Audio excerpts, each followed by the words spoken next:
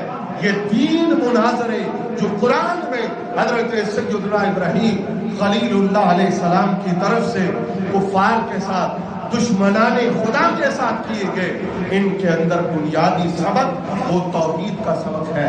کچھ چیزیں آئندہ گفتگو میں حضرت سیدنا ابراہیم علیہ السلام کے اوصاف کے حوالے سے ذکر کروں گا۔ حضرت ابراہیم علیہ السلام کی خصوصیات جو اللہ رب العزت نے قرآن مجید میں ذکر فرمائی ہے، ان میں بنیادی خصوصیت آپ کا توحید کا سب سے عظیم مدرس ہونا اور شرک اور بت پرستی کا سب سے بڑا مخالف ہونا، اللہ کی رضا کے لیے تکلیفیں برداشت کرنا۔ یہ حضرت ابراہیم علیہ السلام کی زندگی میں بہت بڑا سبق ہے۔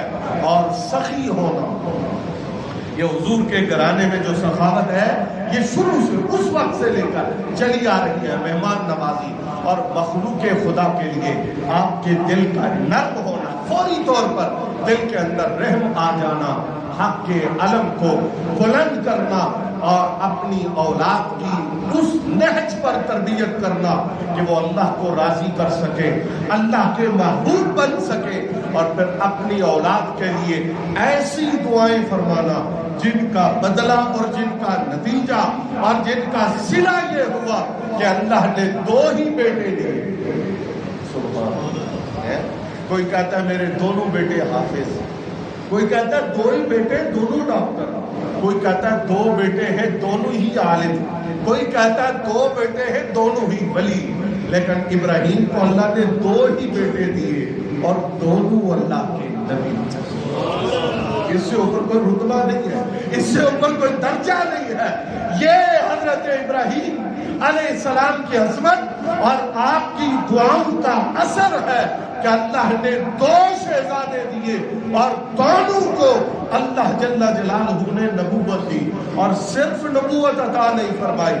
کمال یہ ہے کہ بڑے بیٹے حضرت سیدنا اسحاق علیہ السلام کی اولاد میں ہزاروں کی تعداد میں انبیاء پیدا فرمائے، اور چھوٹے بیٹے حضرت اسحاق کو انبیاء کی ہزاروں کی تعداد میں آپ کی اولاد میں انبیاء اور مرسلین پیدا ہوئے، اور بڑے بیٹے حضرت سیدنا اسماعیل کو ایک ہی بیٹا دیا، صدیوں بعد، فوری نہیں، صدیوں بعد ایک ہی بیٹا دیا جو سب نبیوں کا سردار بن کے آیا، جو سب رسولوں کا امام بن کے آیا، اور وہ ہمارے آقا و مولا احمد مصطفیٰ حضور جناب محمد مصطفیٰ صلی اللہ علیہ وآلہ وسلم ہے۔ یعنی ابراہیم علیہ السلام کی ذات بے مثل و بے مثال، دونوں بیٹے اپنے زمانے میں بے مثل و بے مثال، اور قیامت تک آنے والی اولاد بے مثل و بے مثال، اور جن کو آپ آل رسول کہتے ہیں، جن کو آپ آل نبی کہتے ہیں، جن کو آپ سادات کہتے ہیں، یہ صبح قیامت تک جتنے پیدا ہوئے، جتنے پیدا ہوں گے، یہ سب بھی سیدنا ابراہیم کی اولاد ہیں۔ تو یہ عظمت اور یہ شان اور یہ باقاعدہ ایک سبجیکٹ ہے قرآن مجید میں سیدنا ابراہیم علیہ السلام کے اوصاف حسنہ کا ذکر خیر۔ اللہ پاک ان پاکیزہ ہستیوں سے سچی عقیدت اور محبت ہم سب کو نصیب فرمائے۔